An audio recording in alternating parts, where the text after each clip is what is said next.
Bismillahirrahmanirrahim. Alhamdulillahillazi an'amana bi ni'matil iman wal islam wa nusalli wa nusallimu ala khairil anam sayyidina Muhammad wa ala alihi washabbihi ajma'in amma ba'du. Asabiku semua, pada bahasan sebelumnya telah dijelaskan tentang kelompok Wahabi yang merupakan pengikut dari Muhammad bin Abdul Wahhab At-Tamimi yang berasal dari Najd. Kemudian di bahasan berikutnya telah dipaparkan sebuah pandangan dari Syekh Ramadan Al-Buti terkait hubungan antara Wahabi dan Salafiyah, di mana dalam pemaparan tersebut dijelaskan bahwa kelompok Wahabi mengklaim nama Salafiyah sebagai identitas mereka.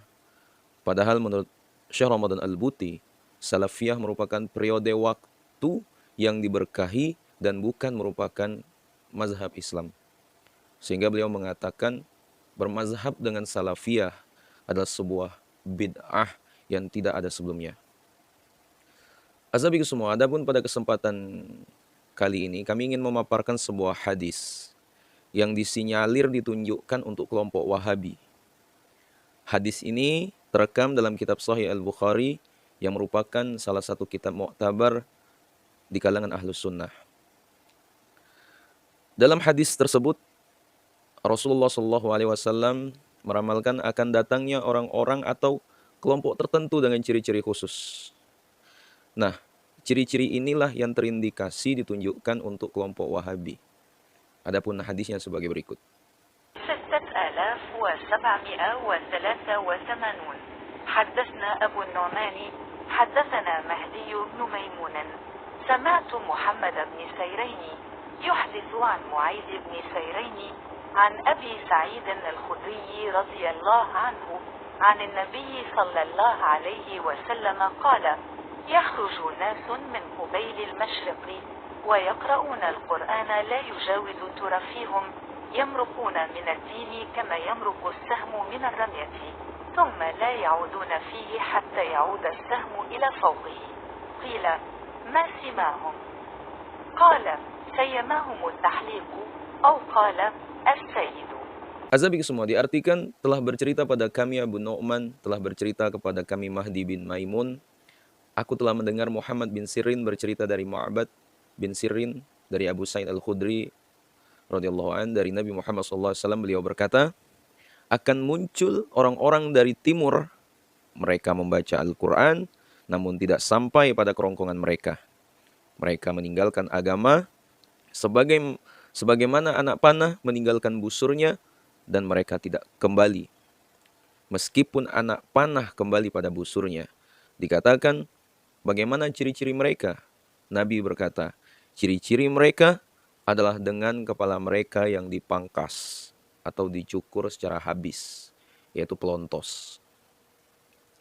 Azabiku semua yang dimuliakan Allah Subhanahu wa taala, dalam menanggapi hadis ini, seorang mufti Mekah bernama Sayyid Ahmad Zaini Dahlan mengatakan dengan jelas bahwa hadis tersebut ditunjukkan untuk kelompok Wahabi.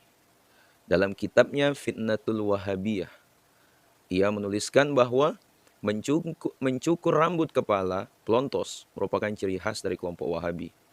Karena kelompok ini memerintahkan para pengikutnya untuk mencukur rambut kepala-kepala mereka secara habis.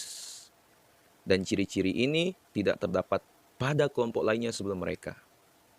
Berikut tertera dalam kitab beliau. الروايات ولا لذكر من خرجها لأنها صحيحة مشهورة ففي قوله سماهم التحليق تصريح بهذه الطائفة لأنهم كانوا يأمرون كل من اتبعهم أن يحلق رأسه ولم يكن هذا الوصف لأحد من طوائف الخوارج والمبتدعة الذين كانوا قبل زمن هؤلاء. وكان السيد عبد الرحمن الأهدلي مفتى زبيد يقول لا حاجة إلى التأليف في الرد على الوهابية بل يكفي في الرد عليهم قوله صلى الله عليه وسلم سيماهم التحليق فإنه لم يفعله أحد من المبتدعة غيرهم.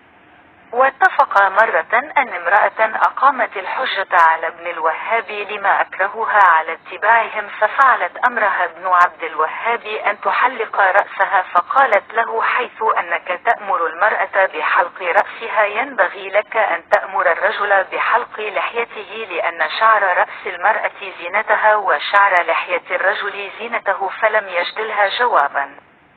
ومما كان منهم أنهم يمنعون. Yang artinya dalam perkataan Nabi Muhammad SAW yang menyebut ciri mereka dengan kepala yang dicukur secara eksplisit ditunjukkan pada kelompok ini, Wahabi.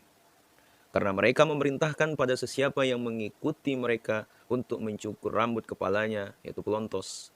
Dan ciri ini belum pernah ada pada kelompok-kelompok Khawarij lainnya sebelum zaman mereka.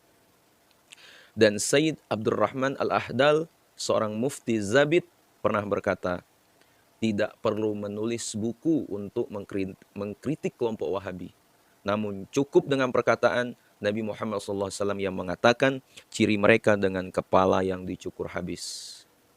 Karena tidak ada satupun dari kelompok ahli bid'ah yang melakukannya kecuali mereka. Suatu hari, seorang wanita pernah berdebat dengan Ibnu Abdul Wahab dan dipaksa untuk mengikuti mereka, yaitu Wahabi. Ibnu Abdul Wahab memerintahkannya untuk mencukur kepalanya. Lalu wanita itu berkata, ketika Anda memerintahkan wanita untuk mencukur kepalanya, maka hendaklah Anda memerintahkan laki-laki untuk mencukur jenggotnya. Karena rambut kepala wanita merupakan hiasannya. Dan begitu pun dengan jenggot pria yang merupakan hiasannya. Ibnu Abdul Wahab pun tidak menemukan jawabannya.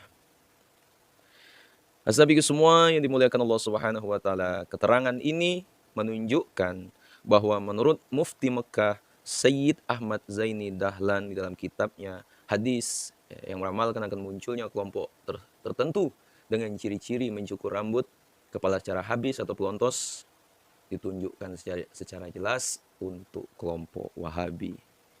Wallahu a'lam bishawab.